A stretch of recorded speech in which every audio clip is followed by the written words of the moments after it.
किसान साथियों नमस्कार। मैं पुनीत सिसोदिया। किसान भाई सर्दियों का वेदर चल रहा है जिसके कारण जो टेम्परेचर है वो आप देखेंगे काफी ज्यादा डाउन जा रहा है। तो जिसकी वजह से जो हमारी फसलों की ग्रोथ है वो अच्छी नहीं आ रही है, फसलों में बढ़वार नहीं हो रही है। तो ऐसे में अच्छी बढ़वार लाने के लिए जो आपका सल्फ्यूरिक एसिड होता है वो बहुत ही बेनिफिशियल हो सकता है। यानी कि सर्दियों से आपकी फसल को बचाने के लिए और सर्दी में भी अच्छी ग्रोथ लाने के लिए, अच्छा जड़ों का विकास करने के लिए जो सल्फ्यूरिक एसिड है बहुत ही बेनिफिशियल है। और देखिए सल्फ्यूरिक एसिड के और भी वेदर में आप उपयोग कर सकते हैं, गर्मियों में भी और भी कभी भी उपयोग कर सकते हैं खेतों में। तो सल्फ्यूरिक एसिड के खेती के अंदर बहुत ही बेनिफिट्स होते हैं, बहुत ही फायदे होते हैं। एग्रीकल्चर के अंदर आप कोई भी फसल उगाते हैं, किसी भी फसल की खेती करते हैं तो आपको सल्फ्यूरिक एसिड के बारे में जरूर जानना चाहिए। देखिए सल्फ्यूरिक एसिड हमारे मिट्टी के पीएच को कम करने के लिए, मिट्टी को भुरभुरा बनाने के लिए, मिट्टी में पड़े पोषक तत्वों को उपलब्ध कराने के लिए, मिट्टी में पड़े हानिकारक जो पैथोजन होते हैं उनको नष्ट करने के लिए और हमारी फसलों की अच्छी ग्रोथ के लिए, अच्छी बढ़वार के लिए बहुत जरूरी होता है। और भी इसके बहुत सारे बेनिफिट्स होते हैं जो सल्फ्यूरिक एसिड के। तो सल्फ्यूरिक एसिड के बारे में यदि आप किसान हैं, फार्मर हैं तो आपको जरूर जानना चाहिए। आज की इस वीडियो में हम सल्फ्यूरिक एसिड के बारे में डिटेल इंफॉर्मेशन लेने वाले हैं। वीडियो काफी इंफॉर्मेटिव होगा। वीडियो अच्छा लगे लाइक कीजिएगा, ज्यादा से ज्यादा फार्मर के साथ इसे शेयर भी कीजिएगा ताकि उन तक भी ये जानकारी पहुंच सके। तो चलिए जानते हैं। देखिए सल्फ्यूरिक एसिड को हम हिंदी में गंधक का तेजाब भी कहते हैं और इसका जो रासायनिक फॉर्मूला होता है वो होता है H2SO4। तो देखिए सल्फ्यूरिक एसिड का सबसे ज्यादा जो उपयोग किया जाता है वो फर्टिलाइजर इंडस्ट्री के अंदर किया जाता है। वहां पे जो भी हमारी खाद है, डीएपी है, हमारा डायमोनियम फास्फेट है या एसएसपी खाद है, और भी बहुत सारी खादों को तैयार करने के लिए जो सल्फ्यूरिक एसिड है उसका उपयोग किया जाता है। क्योंकि जो खादें हैं वो आप जानते हैं रॉक फॉस्फेट से बनती है, जैसे एसएसपी है, डीएपी है, वो रॉक फॉस्फेट से बनती है जो चट्टानों से निकाली जाती हैं। लेकिन उनके अंदर जो हमारे तत्व होते हैं जैसे फास्फोरस या जो भी तत्व होते हैं वो अनअवेलेबल फॉर्म में होते हैं, यानी कि फिक्स फॉर्म में होते हैं। तो उनको घुलनशील बनाने के लिए उनकी सल्फ्यूरिक एसिड से क्रिया कराई जाती है, तब ये खाद तैयार की जाती है। तो जो फर्टिलाइजर इंडस्ट्री है उसके अंदर इसका काफी उपयोग है। लेकिन हम इसका उपयोग अपने एग्रीकल्चर के अंदर करके, खेती के अंदर करके बहुत सारे बेनिफिट्स ले सकते हैं, बहुत ही फायदेमंद होता है। देखिए सल्फ्यूरिक एसिड के क्या क्या फायदे होते हैं यदि हम इसको सॉइल में चलाएं या खड़ी फसल में चलाएं तो क्या क्या बेनिफिट्स हमें देखने को मिल सकते हैं वो हम जानते हैं। देखिए सबसे बड़ी जो समस्या है हमारी मिट्टी की वो है कि हमारी मिट्टी का जो पीएच है वो हाई है। हाई पीएच में जो हमारे ज्यादातर पोषक तत्व हमारे प्लांट को नहीं मिल पाते हैं। जब प्लांट को हाई पीएच के कारण न्यूट्रिशन जो है वो अवेलेबल नहीं हो पाते हैं जमीन से, तो हमारे फसलों का जो विकास है, डेवलपमेंट है, बहुत पुअर होता है। रूट फॉर्मेशन बहुत पुअर होता है, यानी कि बहुत स्लो ग्रोथ करती है, बहुत कम ग्रोथ करती है, जिसका इफेक्ट सीधा सीधा हमारे प्रोडक्शन पर देखने को मिलता है कि उत्पादन में हमें बहुत बड़ा लॉस देखने को मिलता है, उत्पादन हमें अच्छा देखने को नहीं मिलता है। तो मिट्टी का एक तो पीएच हाई होना जिससे न्यूट्रिशन अवेलेबल नहीं होते हैं, उसके साथ साथ मिट्टी का हार्ड होना भी एक बहुत बड़ी समस्या है सभी फार्मर की खेतों के अंदर। तो ये दो बहुत बड़ी समस्या है जिससे प्रोडक्शन अच्छा नहीं होता है। तो देखिए ये क्या काम करता है जब आप सल्फ्यूरिक एसिड को खेत में चलाएंगे। पहला, ये आपके पीएच को कम करेगा, यानी कि जो हमारा पीएच है जो 7 से ऊपर जा रहा है उसको बहुत तेजी से कम करता है, जिससे पीएच नीचे आता है। जैसे ही पीएच नीचे आता है तो जो हमारे पोषक तत्व वो इजीली हमारे प्लांट को मिल पाते हैं। तो पीएच बैलेंस के लिए, कम करने के लिए बहुत ही बेनिफिशियल है, बहुत ही फायदेमंद है।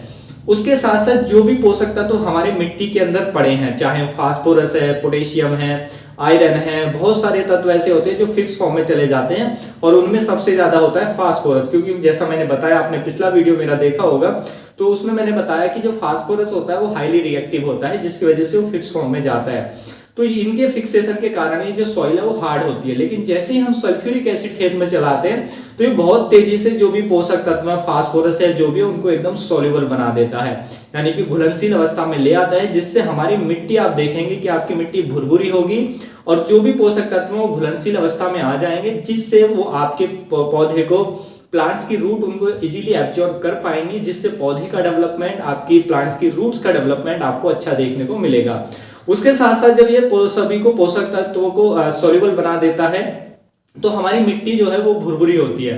तो भुरभुरी मिट्टी होती है तो उसमें फिर और भुरभुरी मिट्टी हो जाती है तो उसमें रूट का फॉर्मेशन वैसे भी अच्छा होता है। उसके साथ साथ ऐसी मिट्टी में एरेशन, हवा का वायु संचार अच्छा होता है, जिससे जो हमारे माइक्रोबियल एक्टिविटी तेज होती है, मिट्टी की जो फर्टिलिटी है वो सुधरती है, मिट्टी में फसलों की जड़ों का विकास तेज होता है और ऐसी मिट्टी में बहुत अच्छी फसल हमें देखने को मिलती है। तो ये सभी बेनिफिट्स हमें देखने को मिलते हैं।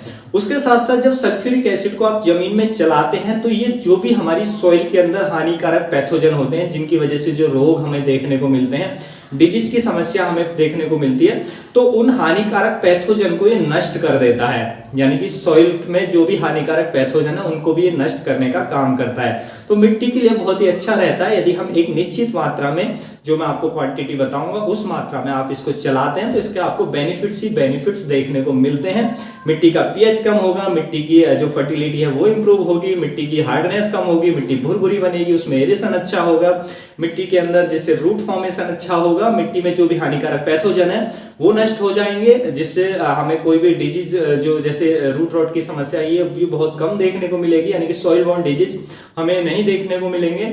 उसके साथ साथ जो भी पोषक तत्व पड़े हैं वो अवेलेबल फॉर्म में आ जाएंगे, जिससे हमारा पौधा इजीली ले पाएगा। तो बहुत जबरदस्त बेनिफिट देखने को मिलते हैं। जो हमारा सल्फ्यूरिक एसिड है इसको आपको जरूर उपयोग करना चाहिए मिट्टी के अंदर। उसके साथ साथ देखिए सल्फ्यूरिक एसिड का हम स्प्रे में भी यूज कर सकते हैं। स्प्रे में हम इसको यूज करते हैं तो जैसे अभी सर्दी का वेदर चल रहा है, यानी कि ठंड का मौसम चल रहा है, तो ऐसे में क्या है कि हमारी फसलों को ठंड से बचाने के लिए बहुत बेनिफिशियल होता है। यदि सर्दी में टेम्परेचर डाउन जा रहा है तो आप किसी भी फसल के अंदर, जैसे आलू की फसल के अंदर जो सर्दी की समस्या काफी ज्यादा देखने को मिलती है, पाले से काफी ज्यादा खराब होती है, मिर्ची की फसल काफी ज्यादा खराब होती है, पाले से ज्यादा डाउन टेम्परेचर जाता है, सरसों की फसल में हमें काफी ज्यादा प्रभाव देखने को मिलते हैं। तो इन फसलों पे जो भी आपकी वेजिटेबल्स क्रॉप है या कुछ भी है तो इन पे आप सल्फ्यूरिक एसिड का स्प्रे करके उन्हें ठंड से बचा सकते हैं। और फिर जब हम सल्फ्यूरिक एसिड का उपयोग स्प्रे करते हैं तो हमारी फसल ठंड से बचती है, उसको कोल्ड इंजरी नहीं होती है, जिससे उसकी ठंड में भी आप देखेंगे कि ग्रोथ अच्छी चलेगी, ग्रोथ प्रॉपर आपको देखने को मिलेगी। उसके साथ साथ ये सल्फर की पूर्ति प्लांट के अंदर करता है, जिससे पौधा हमें और मोर ग्रीनिश हरा भरा हमें देखने को मिलता है। और जब हम सॉइल में भी इसको चलाते हैं तो सॉइल में क्योंकि ये सल्फ्यूरिक एसिड में सल्फर अच्छी मात्रा में होता है तो इस सल्फर की पूर्ति हमारी मिट्टी में करता है, जिससे हमारी मिट्टी अच्छी होती है और हमारे प्लांट के अंदर, फसल के अंदर सल्फर की पूर्ति होने से प्लांट्स और भी हमें अच्छा ग्रो करता दिखेगा और वो हरा भरा हमें देखने को मिलेगा। और जब सल्फ्यूरिक एसिड को चलाते हैं तो हम जमीन के अंदर, तो क्या होता है कि जो जिंक की अवेलेबिलिटी भी बढ़ जाती है, क्योंकि आप जानते हैं कि हाई पीएच सॉइल में जो जिंक है वो उपलब्ध नहीं हो पाता है और जिंक की कमी के कारण हमारी फसलों की जो ग्रोथ है वो अच्छी नहीं आती है, ग्रोथ छोटी रह जाती है, क्योंकि जिंक जो है वो हमारी फसलों की अच्छी बढ़वार के लिए बहुत जरूरी होता है। लेकिन जैसे ही आप सल्फ्यूरिक एसिड चलाएंगे, जो हमारा पीएच कम होगा, वहां पे जिंक के साथ साथ और भी जो पोषक तत्व है वो इजीली अवेलेबल होंगे और हमारी फसलों का विकास हमें बेहतर देखने को मिलेगा और जो भी फंगस है सॉइल बॉर्न वो नष्ट हो जाएगी। तो ये सभी बेनिफिट्स हमें देखने को मिलेंगे, सल्फर की पूर्ति होगी और स्प्रे में यूज करेंगे तो ठंड से बचा सकते हैं आप अपनी फसलों को। यदि सर्दियों के मौसम में ही आप इसका स्प्रे में यूज करें, अदरवाइज स्प्रे में यूज ना करें, बाकी समय में आप सॉइल में इसका उपयोग कर सकते हैं, तो बहुत अच्छे रिजल्ट्स आपको देखने को मिल जाएंगे। तो आप इसका उपयोग जरूर करें खेती के अंदर। देखिए इसका उपयोग आपको कैसे करना है। यदि आप सॉइल में चला रहे हैं, सॉइल में यदि आप ड्रिप के माध्यम से दे रहे हैं तो आपको क्या करना है, इसकी 500 ml मात्रा लेनी है पर एकड़ के हिसाब से। यदि ड्रिप के माध्यम से आप चला रहे हैं तो इसको अच्छे से पानी के अंदर मिलाएं, जितना भी पानी आप ड्रिप से चला रहे हैं उसमें मिलाएं फिर, और ड्रिपिंग कर दें। तो ड्रिप से आप चलाते हैं तो उससे में केवल इसकी जो आधा लीटर मात्रा है वो पर्याप्त रहती है। लेकिन जब भी आप सल्फ्यूरिक एसिड का आप उपयोग करें, आपको सावधानी रखनी है, बहुत सावधानी पूर्वक आपको इस्तेमाल करना है, क्योंकि जैसा ये एसिड है, क्योंकि ये बहुत ही स्ट्रॉन्ग एसिड होता है। यदि आपके हाथ पे जरा सा भी ये पड़ जाता है तो वहीं से हाथ को फूंक सकता है, गला सकता है। तो बहुत सावधानी से उपयोग करें और जब भी आप इसको लेकर आए तो बच्चों की पहुंच से दूर रखें और बहुत सावधानी बरतें। बस इसका एक ही आपको ख्याल रखना है कि जब यूज करें तो बहुत सावधानी से यूज करें। ये आपके हाथ पे नहीं पड़ना चाहिए। हाथों में ग्लव्स वगैरह पहन सकते हैं, आप चश्मे का उपयोग कर सकते हैं, मास्क आप पहन सकते हैं, उसके बाद उपयोग करें। उसके बाद भी पूरी सावधानी रखें कि ये आपके हाथ पे या शरीर पे नहीं गिरे, ये आप जरूर ध्यान रखें और इसके आप बहुत बेनिफिट्स ले सकते हैं।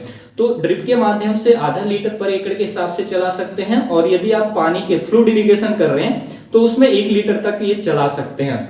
देखिए इसको एक बार में, एक फसल में आप 2 बार लें, उससे ज्यादा उपयोग ना करें। 1 मंथ पे आपने चला दिया, उसके बाद दोबारा 1 मंथ बाद भी उपयोग कर सकते हैं। और आप इसको खड़ी फसल में भी उपयोग कर सकते हैं। 1 लीटर मात्रा को पानी के साथ डाइल्यूट करके और पानी के साथ चला सकते हैं, तो इसके कोई उतने नुकसान देखने को नहीं मिलेंगे। क्योंकि देखिए जब हम इसको पानी के अंदर डाइल्यूट कर लेते हैं तो ये क्या है, इसका जो कंसेंट्रेशन है वो बहुत कम हो जाता है। फिर इसके हमें बेनिफिट्स ही बेनिफिट्स देखने को मिलते हैं। तो जो मात्रा बताइए उस मात्रा के अकॉर्डिंग ही उपयोग करें। आपको ऐसा ना करें कि 1 लीटर आपने चलाया, रिजल्ट अच्छे मिल गए तो आप इसकी मात्रा बढ़ाते रहें। देखिए उससे फिर आपके नुकसान होंगे। नुकसान क्या होते हैं कि जब हम इसको ज्यादा मात्रा में चलाते हैं तो क्या है कि बहुत तेजी से, एक तो पीएच को कम करता है, तो आपकी मिट्टी का पीएच ज्यादा कम हो सकता है। दूसरा कि ये जो हमारे पोषक तत्व पड़े हैं उनको सॉल्युबल बनाता है। तो ज्यादा मात्रा में चलाएंगे तो ज्यादा मात्रा में जो पोषक तत्व है सॉल्युबल फॉर्म में आ जाएंगे और आपका पौधा एक साथ तो इतने पोषक तत्वों को नहीं ले पाएगा, तो वो पानी के साथ लीच हो जाएंगे। तो इससे जो मिट्टी में पोषक तत्वों की कमी भी हो सकती है। तो इसलिए उचित मात्रा में ही इसको चलाएं। ज्यादा मात्रा में चलाने से, यदि जरूरत से ज्यादा मात्रा में चलाते हैं तो जो हमारे माइक्रोब्स हैं, सूक्ष्म जीव हैं, उनको भी नुकसान हो सकता है। लेकिन 1 लीटर आप चलाते हैं तो उनको कोई नुकसान नहीं होता है। वो थोड़े समय के लिए हो सकता है कि नीचे चले जाएं सॉइल में, लेकिन वापस फिर वो उनकी जो एक्टिविटी है और ज्यादा होती है और तेजी से वो ग्रो करते हैं और मिट्टी और फर्टाइल होती है। तो आप इसको जरूर उपयोग करें। ड्रिप के माध्यम से या इरिगेशन के माध्यम से, फ्लूड इरिगेशन कर रहे हैं तो मैंने बता दिया 1 लीटर, और ड्रिप के माध्यम से आप 500 ml का दे सकते हैं पानी के साथ। उसके साथ साथ यदि आप स्प्रे में दे रहे हैं ठंड से बचाने के लिए, तो आपको क्या करना है, इसका 0.1% का घोल बनाना है। यानी कि 100 लीटर पानी के अंदर मात्र 100 ml डाल करके आप अपनी फसलों पर स्प्रे कर सकते हैं। 10 दिन में स्प्रे को रिपीट कर सकते हैं, क्योंकि एक बार स्प्रे में 10 दिन तक आपकी जो फसल है वो प्रोटेक्ट रहेगी, सर्दी से सेफ रहेगी और अच्छी ग्रोथ आपको देखने को मिलेगी। तो 10 से 15 दिन में आप इसका एक और रिपीट स्प्रे ले सकते हैं। इससे फिर आपकी फसल जो पाली की समस्या है उससे बच जाएगी, ठंड से बच जाएगी और ठंडी में भी आपकी फसल अच्छे से ग्रो करेगी। तो ये बहुत बेनिफिशियल है। आप जो हमारा सल्फ्यूरिक एसिड है इसका उपयोग करके और बहुत सारे बेनिफिट्स ले सकते हैं। उम्मीद है किसान भाइयों जो आज की जानकारी है आपको अच्छी लगी होगी। जानकारी अच्छी लगी तो वीडियो को लाइक कीजिएगा, ज्यादा से ज्यादा फार्मर के साथ इसे शेयर कीजिएगा ताकि उन तक भी जानकारी पहुंच सके। मिलूंगा मैं आपको एक और नई वीडियो में नई जानकारी के साथ। तब तक के लिए आप अपना ख्याल रखिएगा। धन्यवाद।